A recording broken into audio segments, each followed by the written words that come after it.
Yo, de todas formas, siempre he detestado al hombre blandengue. El hombre blandengue, no sé, y además también he podido analizar que la mujer tampoco admite al hombre blandengue.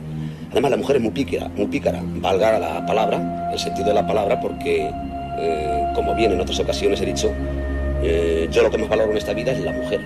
Es la mujer, y para mí tiene un sentido enorme, la vida tiene un sentido enorme con la mujer. Sin la mujer la vida no tendría sentido. Pero la mujer es granujilla y se aprovecha mucho del hombre blandengue. No sé si se aprovecha o se aburre, y entonces le da capones y todo. Porque es verdad, por eso digo que el hombre debe de estar en su sitio y la mujer en el suyo, no cabe duda, porque la mujer tiene esos derechos que yo respeto y más tenía que tener, pues la mujer se lo merece todo. Pero, amigo mío, el hombre nunca debe de blandear, nunca debe de estar ahí, porque además, ante otras cosas, creo que la mujer necesita ese pedazo de tío ahí.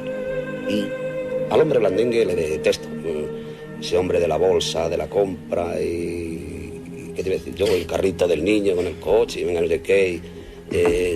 Me parece bien, pero ya te digo que la mujer abusa mucho de eso, de la dignidad del hombre.